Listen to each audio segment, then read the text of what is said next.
Hi ಸ್ನೇಹಿತರೆ, ಎಲ್ಲರಿಗೂ ನಮಸ್ಕಾರ. Welcome back to Jaya's kitchen Kannada. ಸ್ನೇಹಿತರೆ, ಇವತ್ತು ನಾನು ಮಾಡ್ತಾ ಇರೋಂಥ ರೆಸಿಪಿ ಬಂದು ಕ್ಯಾಪ್ಸಿಕಮ್ ರೈಸು. ಇದನ್ನ ಯಾವ ಥರ ಮಾಡ್ಕೊಳ್ಳೋದು ಅಂತ ನೋಡ್ಕೊಳ್ಳೋಣ ಬನ್ನಿ. ನೋಡಿ, ಒಂದು ಫ್ಯಾನ್ ಇಟ್ಕೊಂಡು ಇವಾಗ ಸ್ಟವ್ ಅಂಟಿಸ್ತಾ ಇದ್ದೀನಿ. ಕ್ಯಾಪ್ಸಿಕಮ್ ರೈಸ್ ಮಾಡೋದಕ್ಕೆ ನೋಡಿ 100 ಗ್ರಾಮ್ ಆಗುವಷ್ಟು ಆಯಿಲ್ ಸೇರಿಸ್ಕೊಬೇಕು. ನೋಡಿ, ಸ್ವಲ್ಪ ಆಯಿಲ್ ಜಾಸ್ತಿನೇ ಸೇರಿಸ್ಕೊಬೇಕು. ಆಯಿಲ್ ಸ್ವಲ್ಪ ಬಿಸಿ ಆಗಲಿ. ನೋಡಿ, ಆಯಿಲ್ ಬಿಸಿ ಆಗಿದೆ. ಇವಾಗ ಫಸ್ಟು ಕಡಲೆ ಬೀಜನ ಹುರಿದು ತೆಕ್ಕೊಂಡ್ಬಿಡ್ಬೇಕು. ನಾವು ಒಂದು ಪ್ಲೇಟ್ಗೆ ತಗೊಂಡ್ಬಿಡೋಣ ಹುರಿದ್ಬಿಟ್ಟು.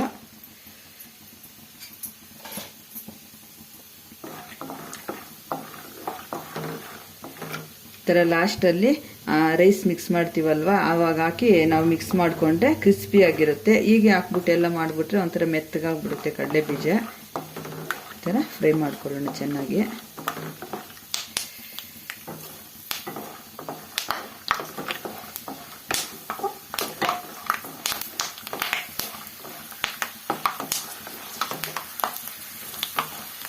ನೋಡಿ, ಈ ಥರ ಚಿಟಪಟ ಅಂತ ಸಿಡಿತಾ ಇದೆ.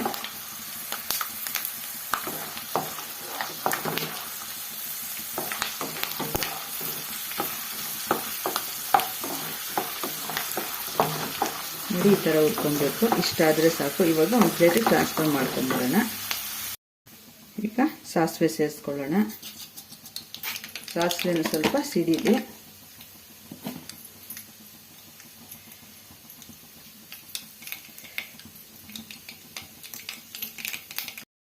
ಈಗ ಕಡಲೆಬೇಳೆ ಒಂದು ಸ್ಪೂನು, ಉದ್ದಿನಬೇಳೆ ಒಂದು ಸ್ಪೂನು ಸೇರಿಸ್ಕೊತಾ ಇದ್ದೀನಿ. ಈಗ ಈ ಥರ ಸ್ವಲ್ಪ ಫ್ರೈ ಮಾಡ್ಕೊಬೇಕು. ಸ್ವಲ್ಪ ಬ್ರೌನ್ ಕಲರ್ ಆಗೋವರೆಗೂ ಫ್ರೈ ಮಾಡ್ಕೊಂಡ್ರೆ ಆಯಿತು.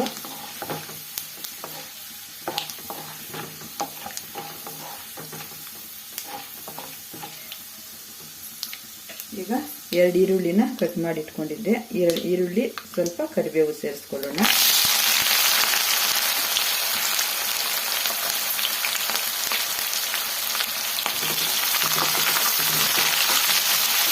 ಈ ಥರ ಕ್ಯಾಪ್ಸಿಕಮ್ ರೈಸು, ಟೊಮೆಟೊ ರೈಸ್ ಎಲ್ಲ ಮಾಡ್ತೀವಲ್ವ, ಅದಕ್ಕೆಲ್ಲ ಸ್ವಲ್ಪ ಆಯಿಲ್ ಮಿಂದಾಗಿದ್ರೇ ಚೆನ್ನಾಗಿರೋದು.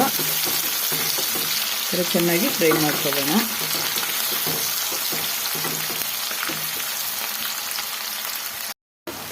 ನೋಡಿ, ಈ ಥರ ಫ್ರೈ ಮಾಡ್ಕೊಬೇಕು. ಇನ್ನೂ ಸ್ವಲ್ಪ 1 ನಿಮಿಷ ಇನ್ನೂ ಫ್ರೈ ಮಾಡ್ಕೊಬೇಕು ಇದನ್ನು. ಈಗ ಇಷ್ಟು ಫ್ರೈ ಆದಮೇಲೆ ಒಂದು ಟೊಮೆಟೊನ ಈ ಥರ ಕಟ್ ಮಾಡಿ ಇಟ್ಕೊಂಡಿದ್ದೆ. ಟೊಮೆಟೊ ಒಂದು ಸೇರಿಸ್ಕೊಳ್ಳೋಣ. ಟೊಮೆಟೊನ ಚೆನ್ನಾಗಿ ಆಯಿಲಲ್ಲಿ ಫ್ರೈ ಮಾಡ್ಕೊಬೇಕು.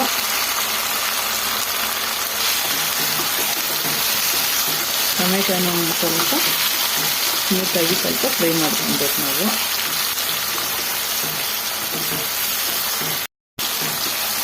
ನೋಡಿ, ಟೊಮೆಟೊ ಈ ಥರ ಫ್ರೈ ಮಾಡ್ಕೊಂಡ್ಮೇಲೆ ಒಂದು ಕ್ಯಾಪ್ಸಿಕಮ್ನ ಈ ಥರ ಕಟ್ ಮಾಡಿ ಇಟ್ಕೊಂಡಿದ್ದೀನಿ. ಕ್ಯಾಪ್ಸಿಕಮ್ ಸೇರಿಸ್ಕೊಳ್ಳೋಣ.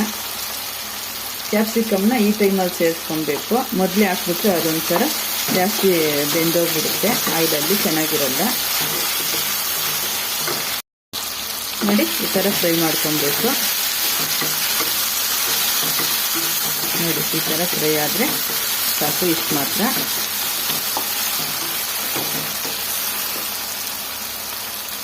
ಈಗ ನೋಡಿ, ರುಚಿಗೆ ತಕ್ಕಷ್ಟು ಉಪ್ಪು. ಈ ಥರ ಚೆನ್ನಾಗಿ ಮಿಕ್ಸ್ ಮಾಡ್ಕೊಬೇಕು.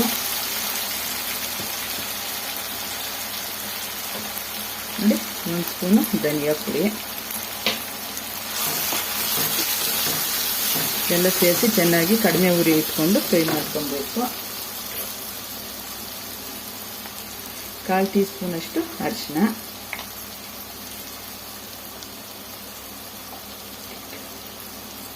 1 ಸ್ಪೂನು ಸಾರಿಗೆ ಹಾಕ್ತೀವಲ್ಲ ಸಾಂಬಾರು ಪುಡಿ. ಎಲ್ಲ ಚೆನ್ನಾಗಿ ಫ್ರೈ ಮಾಡ್ಕೊಳ್ಳೋಣ ಈ ಥರ.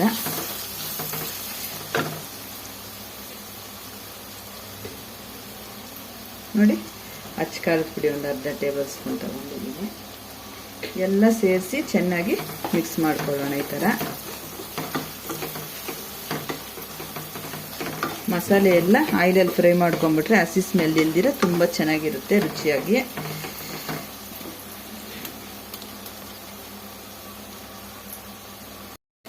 ಗರಂ ಮಸಾಲ ಒಂದು ಅರ್ಧ ಟೇಬಲ್ ಸ್ಪೂನು ಎಲ್ಲ ಸೇರಿಸಿ ಚೆನ್ನಾಗಿ ಮಿಕ್ಸ್ ಮಾಡಿ 1 ನಿಮಿಷ ಆಯಿಲಲ್ಲಿ ನಾವು ಫ್ರೈ ಮಾಡ್ಕೊಬೇಕು. ಈ ಮಸಾಲೆ ಎಲ್ಲನೂ ಹಸಿ ಸ್ಮೆಲ್ ಹೋಗೋವರೆಗೂ ಈ ಥರ ಫ್ರೈ ಮಾಡ್ಕೊಬೇಕು ನಾವು. ಈಗ ಎಲ್ಲ 1 ನಿಮಿಷ ಫ್ರೈ ಮಾಡ್ಕೊಂಡಿದ್ದಾಯಿತು. ಒಂದು ಅರ್ಧ ನಿಂಬೆಹಣ್ಣು ಗಾತ್ರದಷ್ಟು ಹುಣಸೆ ಹಣ್ಣು ನೆನೆಸಿಟ್ಟಿದೆ. ಈ ಟೈಮಲ್ಲಿ ಹುಣಸೆ ಹಣ್ಣನ್ನು ನಾವು ಸೇರಿಸ್ಕೊಬೇಕು. ರಸ ತೆಗೆದು ಸೇರಿಸ್ಕೊತಾ ಇದ್ದೀನಿ.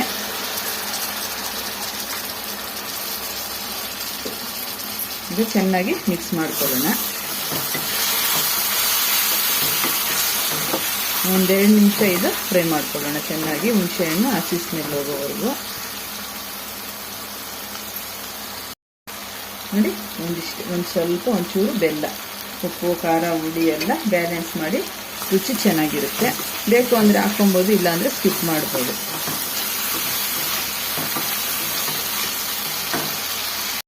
ನೋಡಿ, ಹಸಿ ತೆಂಗಿನ ತುರಿ ತಗೊಂಡಿದ್ದೀನಿ ನಾನು. ಇದನ್ನು ಇವಾಗ ಸೇರಿಸ್ಕೊಂಡ್ಬಿಡೋಣ ಆಯಿಲ್ಗೆ. ಈ ಗೊಜ್ಜಿಗೆ ಸೇರಿಸ್ಕೊಂಡು ಈ ಥರ ಫ್ರೈ ಮಾಡ್ಕೊಬೇಕು.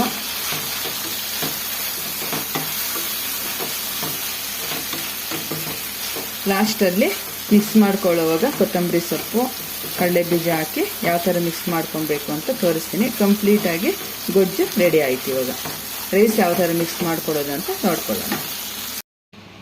ನೋಡಿ, ಈ ಥರ ಒಂದ್ಸತಿ ಚೆನ್ನಾಗಿ ಮಿಕ್ಸ್ ಮಾಡಿಕೊಂಡು ನಮ್ಗೆ ಎಷ್ಟು ಅನ್ನಕ್ಕೆ ಬೇಕೋ ಅಷ್ಟಕ್ಕೆ ನಾವು ಗೊಜ್ಜು ಹಾಕಿ ಕಲಿಸ್ಕೊಬೇಕು. ಮಿಕ್ಕಿದ್ದು ಒಂದು ಬಟ್ಲಿಗೆ ಸೇರಿಸಿ ಸ್ವಲ್ಪ ಇಟ್ಕೊಳ್ಳೋಣ. ಯಾವಾಗ ಬೇಕೋ ಆವಾಗ ಕಲಿಸ್ಕೊಬೋದು. 2 ದಿನ ಆರಾಮಾಗಿ ಇಟ್ಕೊಬೋದು. ಯಾಕಂದರೆ ನಾವು ಕೊಬ್ಬರಿಯಲ್ಲಿ ಆಯಿಲಲ್ಲೇ ಫ್ರೈ ಮಾಡ್ಕೊಂಬಿಟ್ಟಿದ್ದೀವಲ್ಲ, ಅದರಿಂದ ನಾವು 1-2 ದಿನ ಇಟ್ಕೊಂಡು ತಿನ್ಬೋದು. ಇವಾಗ ರೈಸ್ ಮಿಕ್ಸ್ ಮಾಡೋದು ತೋರಿಸ್ತೀನಿ. ನೋಡಿ, ನಾನು ಈ ಥರ ಬಿಡಿ ಬಿಡಿಯಾಗಿ ಬಿಸಿ ಬಿಸಿಯಾಗಿ ಅನ್ನ ಮಾಡಿ ಇಟ್ಕೊಂಡಿದ್ದೀನಿ. ಇದು ನಾನು ರೈಸಲ್ಲಿ ಮಾಡಿ ಇಟ್ಕೊಂಡಿದ್ದೀನಿ. ಈಗ ಸ್ವಲ್ಪ ಕಡಲೆ ಬೀಜ ಈ ಟೈಮಲ್ಲಿ ಹಾಕ್ಕೊಬೇಕು. ಆವಾಗ ಕ್ರಿಸ್ಪಿಯಾಗಿ ತುಂಬ ಚೆನ್ನಾಗಿರುತ್ತೆ. ಕೊತ್ತಂಬರಿ ಸೊಪ್ಪು ಅಷ್ಟೇ, ನಾವು ಯಾವಾಗ ಕಲಿಸ್ಕೊತೀವೋ ಆವಾಗ ಈ ಥರ ಸೇರಿಸ್ಕೊಬೇಕು. ಈ ಥರ ಚೆನ್ನಾಗಿ ಮಿಕ್ಸ್ ಮಾಡ್ಕೊಳ್ಳೋಣ. ಈ ಥರ ಚೆನ್ನಾಗಿ ಇನ್ನೂ ಸ್ವಲ್ಪ ರೈಸ್ ಸೇರಿಸ್ಕೊಳ್ಳೋಣ. ನೋಡಿ, ನಾನು ಇನ್ನೂ ಸ್ವಲ್ಪ ರೈಸ್ನ ಸೇರಿಸ್ಕೊತಾ ಇದ್ದೀನಿ. ಗೊಜ್ಜು ಜಾಸ್ತಿ ಆಯಿತು, ಅದಕ್ಕೆ ಈ ಥರ ಕ್ಯಾಪ್ಸಿಕಮ್ ರೈಸ್ನ ನಿಮ್ಮ ಮನೆಯಲ್ಲೂ ನೀವು ಒಂದ್ಸತಿ ಟ್ರೈ ಮಾಡಿ ಯಾವ ಥರ ಬಂತು ಅಂತ ಕಮೆಂಟ್ ಮಾಡಿ. ತುಂಬ ಚೆನ್ನಾಗಿರುತ್ತೆ. ಯಾರೆಲ್ಲ ನಮ್ಮ ಚಾನಲ್ನ ಸಬ್ಸ್ಕ್ರೈಬ್ ಮಾಡ್ಕೊಂಡಿರೋ ನೋಡ್ತಾ ಇದ್ರೋ ಪ್ಲೀಸ್ ಸಬ್ಸ್ಕ್ರೈಬ್ ಮಾಡ್ಕೊಳ್ಳಿ. ನೋಡಿ, ಈ ಥರ ಚೆನ್ನಾಗಿ ಮಿಕ್ಸ್ ಮಾಡ್ಕೊಬೇಕು. ನೋಡಿ, ಈ ಥರ ಕಲಿಸ್ಕೊಂಡ್ರೆ ಟಿಫನ್ಗೆ ಸೂಪರಾಗಿ ಕ್ಯಾಪ್ಸಿಕಮ್ ರೈಸು ರೆಡಿ ಆಯಿತು. ನೋಡಿ, ಈ ಥರ ಇಷ್ಟೇ. ನೀವು ಇದೇ ಥರ ಒಂದ್ಸತಿ ಮನೇಲಿ ಟ್ರೈ ಮಾಡ್ಕೊಳ್ಳಿ. ಸ್ನೇಹಿತರೆ, ಬಿಸಿ ಬಿಸಿ ಕ್ಯಾಪ್ಸಿಕಮ್ ರೈಸ್ ರೆಡಿಯಾಗಿದೆ. ಈ ವಿಡಿಯೋ ಇಷ್ಟವಾದಲ್ಲಿ ಲೈಕ್ ಮಾಡಿ, ಶೇರ್ ಮಾಡಿ, ಕಮೆಂಟ್ ಮಾಡಿ. ಹಾಗೆ ನಮ್ಮ ಚಾನಲ್ನ ಸ್ಕಿಪ್ ಮಾಡಿದ್ರೆ ಕೊನೆ ತನಕ ವಿಡಿಯೋ ನೋಡಿ. ತುಂಬ ಧನ್ಯವಾದಗಳು.